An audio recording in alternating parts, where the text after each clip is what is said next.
L'église de la Madeleine, avec sa silhouette imposante, rappelant un temple grec antique, est l'un des monuments les plus reconnaissables du paysage parisien. Vous la connaissez certainement, car ce n'est pas seulement un lieu de culte, c'est un espace de mémoire nationale. Depuis le XIXe siècle, elle a accueilli les funérailles de grandes figures françaises, faisant d'elle un panthéon officieux pour des personnalités tant artistiques que politiques. En 1849, c'est Frédéric Chopin qui y reçoit un dernier hommage, dans une cérémonie marquée par l'exécution du Requiem de Mozart. Joséphine Baker, icône de la résistance et de l'anticolonialisme, y est célébrée en 1975. On y a vu aussi les cérémonies de François Mitterrand en 1996 et de Charles de Gaulle symboliquement, même si les hommages nationaux principaux se sont tenus ailleurs. Plus récemment encore, en 2017, la France a rendu un hommage médiatisé et populaire à Johnny Hallyday dans une église bondée, retransmise en direct à la télévision. Ces cérémonies témoignent de la dimension rituelle et nationale de l'église de la Madeleine, où sacrés catholiques et cultes républicains se croisent. En cela, l'église ne célèbre pas seulement la foi, mais la mémoire collective dans un langage cérémoniel qui unit le peuple autour de ses figures tutélaires. Située dans le 8e arrondissement de Paris, cette église, dédiée à Marie-Madeleine, représente un témoignage architectural et spirituel des relations complexes entre l'État et l'Église en France. Son histoire mouvementée reflète les turbulences politiques et religieuses qu'a connues la France depuis le XVIIIe siècle, illustrant parfaitement la manière dont un lieu peut transcender ses destinations initiales pour devenir un symbole vivant de l'histoire française. L'histoire de la Madeleine plonge ses racines dans le Paris médiéval du XIIIe siècle. À cette époque, une modeste chapelle dédiée à Marie-Madeleine s'élevait déjà à cet emplacement, bien loin de la magnificence du monument actuel. Fondée vers 1223 sous le règne de Philippe Auguste, cette petite chapelle appartenait à l'évêché de Paris et servait principalement les habitants du faubourg qui s'étendait alors au nord-ouest de la ville fortifiée. La chapelle primitive fut progressivement agrandie au fil des siècles pour répondre aux besoins d'une population croissante. Au XVIe siècle, elle acquit le statut d'église paroissiale, témoignant de son importance grandissante dans la vie religieuse locale. Des documents d'archives suggèrent qu'elle fut reconstruite plusieurs fois, notamment à la fin du XVe siècle, tout en conservant son architecture gothique caractéristique de l'époque médiévale, avec ses arcs brisés et ses modestes vitraux. La dévotion à Marie-Madeleine, figure biblique emblématique de la rédemption et du pardon dans la tradition chrétienne, attirait déjà de nombreux fidèles. Cette sainte, représentée tantôt comme pécheresse repentie, tantôt comme premier témoin de la résurrection du Christ, incarnait un message d'espoir et de rédemption particulièrement significatif pour les Parisiens de l'époque. C'est seulement au XVIIIe siècle que le destin monumental de ce lieu s'esquisse, lorsque l'ancienne chapelle, devenue trop exiguë et vétuste, ne répondait plus aux aspirations grandissantes de la paroisse ni aux ambitions architecturales du royaume. En 1757, le projet de la Madeleine prend une dimension royale lorsque Louis XV, dans une démonstration de son pouvoir régalien et de sa piété, pose solennellement la première pierre d'un nouvel édifice monumental. Ce geste marque l'ambition du monarque de doter Paris d'une église prestigieuse qui reflèterait la grandeur de son règne. Pour concevoir cette nouvelle église, le roi fait appel à Pierre Contant d'Ivry, architecte royal de renom, déjà connu pour ses travaux au Palais Royal et à l'église Saint-Roch. Contant d'Ivry imagine un édifice grandiose de plan cruciforme, fortement inspiré du style baroque tardif, avec des éléments classiques français. Ces dessins révèlent une église dotée d'une haute coupole centrale rappelant celle des Invalides, flanquée de tours imposantes et ornée d'une façade richement décorée. Ce projet initial s'inscrivait dans la tradition des grandes églises parisiennes du XVIIe siècle, comme Saint-Sulpice ou Saint-Eustache, tout en intégrant des innovations architecturales de son époque. Les travaux commencent avec enthousiasme, mais progressent lentement, comme c'était souvent le cas pour les grands chantiers royaux. En 1777, après la mort de Contant d'Ivry, la direction du projet est confiée à Guillaume Martin Couture, un architecte aux vues radicalement différentes. Ce changement de maîtrise d'œuvre va marquer un tournant décisif dans l'histoire architecturale de la Madeleine. Couture, imprégné des nouvelles idées esthétiques qui commencent à circuler dans l'Europe des Lumières, propose une révision complète des plans initiaux. Il abandonne le style baroque tardif pour embrasser résolument le néoclassicisme émergent, un courant qui s'inspire directement de l'Antiquité grecque et romaine. Son projet prévoit un édifice plus sobre, plus épuré, avec un péristyle monumental orné de colonnes corinthiennes et un plan rectangulaire plus rigoureux. Cette transformation reflète l'évolution du goût artistique à la fin du XVIIIe siècle, qui délaisse progressivement l'exubérance baroque au profit d'un retour aux proportions et à la rigueur de l'architecture classique.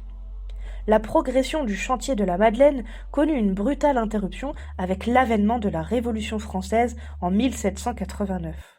Alors que seules les fondations et une partie des murs étaient érigés, les bouleversements politiques et sociaux qui secouèrent la France eurent des répercussions immédiates sur ce projet ecclésiastique royal.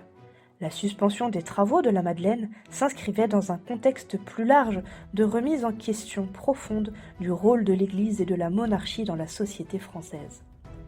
En juillet 1790, l'Assemblée nationale constituante vota la constitution civile du clergé, réorganisant fondamentalement l'Église catholique en France. Le chantier de la Madeleine, symbole de l'alliance entre le trône et l'autel, fut naturellement l'une des premières victimes de ces mesures. Entre 1791 et 1794, au plus fort de la période révolutionnaire, le site, partiellement construit, devint un terrain vague, exposé aux intempéries et aux dégradations. Les pierres déjà taillées furent parfois récupérées pour d'autres constructions ou pour renforcer les barricades lors des journées d'émeutes qui émaillèrent Paris. Certains documents d'archives suggèrent que le site fut temporairement utilisé comme lieu de stockage de matériel militaire et même, brièvement, comme lieu de rassemblement populaire pour des fêtes révolutionnaires dédiées à la raison. Plusieurs projets alternatifs furent proposés pour réutiliser l'espace et les structures existantes.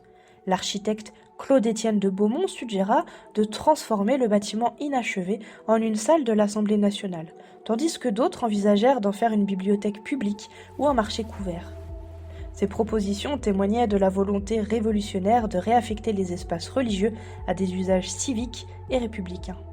Cependant, l'instabilité politique chronique de la période empêcha toute décision définitive, et le site demeura dans un état d'abandon pendant près d'une décennie. Ce n'est qu'avec l'arrivée au pouvoir de Napoléon Bonaparte et l'établissement d'un régime plus stable que le destin de la Madeleine allait connaître un nouveau rebondissement radicalement différent des intentions initiales des concepteurs royaux. En 1806, alors que l'Empire français atteignait son apogée après les éclatantes victoires d'Austerlitz et d'Iéna, Napoléon Bonaparte décida de reprendre le projet abandonné de la Madeleine avec une vision radicalement nouvelle. Au lendemain de ces triomphes militaires, l'empereur souhaitait doter Paris de monuments à la mesure de sa gloire. Le 2 décembre 1806, jour anniversaire de son couronnement et de la bataille d'Austerlitz, il signa un décret impérial transformant l'édifice religieux inachevé en un temple de la gloire dédié à la Grande Armée. Les soldats de la Grande Armée méritent un monument digne de leur exploit, aurait déclaré Napoléon en présentant son projet au Conseil d'État. Cette réorientation illustrait parfaitement la politique culturelle napoléonienne qui visait à légitimer le nouveau régime impérial par une architecture monumentale évoquant la Rome antique et ses empereurs. Le projet s'inscrivait dans un vaste programme d'embellissement de Paris, incluant la construction de l'Arc de Triomphe, la colonne Vendôme et le réaménagement de la rue de Rivoli. Pour réaliser son projet ambitieux, l'empereur organisa un concours architectural que remporta Pierre-Alexandre Vignon. Le programme était précis. Le bâtiment devait comporter une grande salle d'assemblée où seraient célébrées les cérémonies militaires et civiques de l'Empire, des galeries ornées de bas-reliefs et de sculptures commémorant les campagnes victorieuses, ainsi qu'un espace consacré au nom des soldats morts au combat, gravés sur des tables de marbre. Les statues des maréchaux d'Empire et des généraux les plus valeureux devaient compléter cet ensemble monumental. Vignon conçut un bâtiment d'une austère magnificence dont les formes s'inspiraient directement des temples de la Grèce antique, alors considérés comme l'expression parfaite de l'idéal classique. Sa proposition conservait certains éléments des fondations existantes, mais modifiait profondément le plan pour créer un vaste rectangle entouré d'une impressionnante colonnade corinthienne. Chaque colonne haute de 20 mètres devait être taillée d'un seul bloc de pierre, une prouesse technique qui témoignait de l'ambition démesurée du projet. L'intérieur prévu était tout aussi spectaculaire. Une vaste nef centrale devait être flanquée de bas-côtés où s'aligneraient les représentations des batailles victorieuses, tandis que le plafond à caissons aurait été orné d'aigles impériaux et de motifs guerriers. Des niches auraient accueilli les statues des grands généraux, tandis que le fond de l'édifice aurait été dominé par un groupe sculpté représentant Napoléon recevant la soumission des nations vaincues. Les travaux reprirent avec une vigueur renouvelée, mobilisant des centaines d'ouvriers et d'artisans. Les carrières de pierre de toute la France furent mises à contribution pour fournir les matériaux nécessaires à cette entreprise colossale. Toutefois, les guerres incessantes et les besoins financiers de l'armée ralentirent progressivement le chantier. Lorsque Napoléon partit pour la désastreuse campagne de Russie en 1812, seule la forêt de Colonne avait commencé à s'élever au-dessus du sol parisien, silhouette inachevée qui semblait présager le destin même de l'Empire. La chute de l'Empire en 1814 marqua un nouveau tournant dans l'histoire mouvementée de la Madeleine. Avec le retour des Bourbons sur le trône de France, Louis XVIII, soucieux d'affirmer la restauration de l'ordre monarchique et catholique traditionnel, décida de rendre à l'édifice inachevé sa vocation religieuse initiale. Par ordonnance royale du 14 février 1816, le monarque décréta que l'édifice commencé place de la Madeleine sera terminé et converti en une église expiatoire dédiée à la mémoire de Louis XVI, de la reine Marie-Antoinette, de Madame Élisabeth et de tous les fidèles qui ont péri durant la Révolution. Cette décision comportait une double dimension politique et religieuse. Il s'agissait à la fois d'effacer l'héritage napoléonien et d'expier symboliquement les violences révolutionnaires contre la famille royale et le clergé. Toutefois pragmatique, Louis XVIII choisit de conserver la structure architecturale existante plutôt que de la démolir. Pierre-Alexandre Vignon, maintenu à la tête du projet malgré son association avec le régime précédent, fut chargé d'adapter l'intérieur du Temple de la Gloire aux exigences du culte catholique, tout en conservant l'enveloppe néoclassique. Les travaux progressèrent lentement sous la Restauration puis sous la Monarchie de Juillet. Après la mort de Vignon en 1828, son élève, Jean-Jacques-Marie Huvet, reprit la direction du chantier. Les événements politiques continuèrent d'influer sur le destin de l'édifice. La Révolution de 1830, qui porta Louis-Philippe au pouvoir, modifia à nouveau le programme iconographique. L'église ne serait plus dédiée à la mémoire de Louis XVI, mais plus largement au culte de Sainte Marie-Madeleine, revenant ainsi au projet d'origine du XVIIIe siècle. C'est finalement sous le règne de Louis-Philippe, le 22 juillet 1842, que l'église de la Madeleine fut officiellement consacrée par Monseigneur Affre, archevêque de Paris, en présence des autorités civiles et religieuses de la capitale. Cette cérémonie, qui intervenait près d'un siècle après la pose de la première pierre par Louis XV, marquait l'aboutissement d'une histoire architecturale exceptionnellement longue et tumultueuse, traversée par les régimes et les révolutions.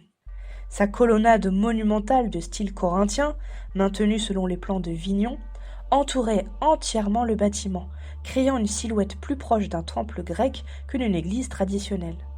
Le fronton triangulaire de la façade principale, sculpté par Philippe-Joseph-Henri Le Maire entre 1829 et 1833, représentait désormais le jugement dernier avec le Christ au centre et Marie-Madeleine à ses pieds, implorant le pardon des pécheurs. Une iconographie chrétienne qui venait se superposer à l'architecture païenne. L'absence de clocher, élément pourtant emblématique de l'architecture religieuse, constituait une autre singularité notable. Cette caractéristique, héritée de la conception napoléonienne, distinguait radicalement la Madeleine des autres églises parisiennes. Pour compenser cette absence et permettre l'appel des fidèles aux offices, un carillon fut installé, dissimulé dans la structure du bâtiment. L'intérieur, quant à lui, dut être aménagé pour répondre aux besoins liturgiques. L'unique nef centrale fut flanquée d'autels latéraux et un chœur fut disposé à l'extrémité orientale où l'on plaça une statue monumentale de Marie-Madeleine élevée vers le ciel par des anges, œuvre du sculpteur Charles Marocchetti. Cette transformation d'un temple civique en lieu de culte chrétien ne fut pas sans poser des défis théologiques et pratiques. Comme le nota un critique architectural de l'époque, à la Madeleine, c'est le christianisme qui habite la maison du paganisme et non l'inverse. Cette cohabitation d'une enveloppe néoclassique et d'un programme iconographique chrétien illustrait parfaitement les compromis qui avaient présidé à l'achèvement de l'édifice, témoignant des soubresauts politiques et religieux que la France avait traversés depuis le XVIIIe siècle.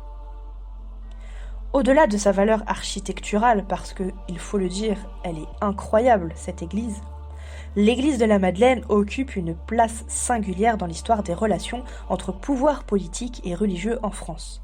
Son parcours chaotique de projet royal à temple impérial puis à église catholique en fait un symbole particulièrement éloquent des tensions et des accommodements qui ont caractérisé les rapports entre l'État et l'Église au fil des régimes. La proclamation de la Troisième République en 1870 et l'avènement progressif d'une politique anticléricale modifièrent profondément cette situation. La Madeleine devint alors un enjeu dans la lutte idéologique entre les républicains laïcs et entre les défenseurs du catholicisme. En 1881, les funérailles civiles d'écrivains comme Émile Littré ou même Victor Hugo, organisées en grande pompe par le gouvernement républicain, furent délibérément programmées pour passer devant la Madeleine sans s'y arrêter, marquant symboliquement la distance croissante entre la République et l'Église. Parallèlement, les processions extérieures partant de la Madeleine furent progressivement restreintes, confinant l'expression religieuse à l'intérieur de l'édifice. La loi de séparation des églises et de l'État du 9 décembre 1905 constitua un tournant décisif pour la Madeleine comme pour l'ensemble des édifices religieux français. L'article 2 de cette loi stipule que la République ne reconnaît, ne salarie ni ne subventionne aucun culte, cela mettant fin au régime concordataire vieux d'un siècle. Et l'article 13 prévoyait que les édifices servant à l'exercice public du culte ainsi que les objets mobiliers les garnissant seront laissés gratuitement à la disposition des établissements publics du culte. La Madeleine devint ainsi propriété de l'État français, tandis que son usage était concédé à l'Église catholique. Cette nouvelle situation juridique ne fut pas sans créer des tensions. L'inventaire des biens de l'Église, ordonné par la loi et réalisé en février 1906, donna lieu à des incidents à la Madeleine comme dans de nombreuses églises parisiennes. Les fidèles s'opposèrent physiquement aux agents de l'État venus procéder au recensement des objets du culte, voyant dans cette démarche une profanation. Le curé de l'époque, l'abbé Loutil, protesta formellement contre ce qu'il considérait comme une intrusion illégitime du pouvoir civil dans le domaine sacré. La mise en place des associations cultuelles prévues par la loi se heurta également au refus de la hiérarchie catholique, suivant les instructions du pape Pie X exprimées dans l'encyclique Vehementer Nos de février 1906, qui condamnait fermement la séparation. Ce n'est qu'après la Première Guerre mondiale et la réconciliation relative entre l'Église et la République que la situation se normalisa progressivement. Pour la Madeleine, cette nouvelle configuration eut des conséquences pratiques importantes. L'entrée du bâtiment, désormais classé monument historique, incombait à l'État, tandis que la vie religieuse était entièrement à la charge des fidèles et du diocèse. Cette dualité entre propriété publique et usage cultuel créa une situation paradoxale où, comme le notait un observateur de l'époque, la République entretenait des bâtiments qu'elle ne contrôlait pas, pendant que l'Église utilisait des lieux qu'elle ne possédait pas. Cette tension féconde entre propriété étatique et usage religieux fait encore aujourd'hui partie de l'identité singulière de la Madeleine. Malgré ses vicissitudes politiques, la Madeleine s'est imposée comme un lieu de culte prestigieux dans la vie catholique parisienne. L'un des défis majeurs de la Madeleine fut d'intégrer la symbolique chrétienne dans une architecture païenne. Aujourd'hui, l'Église constitue un exemple emblématique de la façon dont la laïcité française permet de valoriser le patrimoine religieux comme un bien culturel commun, mais reflète aussi les tensions et le passage compliqué d'une France catholique à une république laïque. Cette église relève un défi quotidien et concilie plusieurs vocations. C'est une destination touristique majeure qui attire des visiteurs du monde entier fascinés par son architecture exceptionnelle. Parce qu'il faut le dire, et là je parle personnellement, des églises, j'en ai visité des centaines. Mais alors celle-ci, elle vous fait quelque chose. La trajectoire de cet édifice, depuis un projet impérial jusqu'à un lieu de culte puis un espace de mémoire nationale, incarne la résilience de Paris et de la France dans leur capacité à réinventer leurs monuments tout en préservant leur essence. Parce que l'église de la Madeleine, par ses métamorphoses successives et sa capacité d'adaptation, illustre parfaitement les tensions créatrices qui ont façonné l'histoire religieuse et politique de notre pays. Temple néoclassique abritant la foi chrétienne, monument national inscrit dans la laïcité républicaine, lieu de mémoire collective et espace culturel ouvert, la Madeleine n'a cessé de se réinventer tout en conservant son identité. Plus qu'un simple édifice religieux, elle constitue un témoignage vivant des transformations de la société française et de sa relation aux faits religieux. Son histoire mouvementée nous rappelle que les monuments les plus durables sont souvent ceux qui ont su transcender leur destination initiale pour accompagner les évolutions de leur époque. La Madeleine demeure ainsi un symbole éloquent de la manière dont patrimoine religieux, mémoire nationale et vie contemporaine peuvent dialoguer harmonieusement dans le cadre des valeurs républicaines, offrant aux générations futures un héritage à la fois spirituel, historique et artistique d'une richesse exceptionnelle.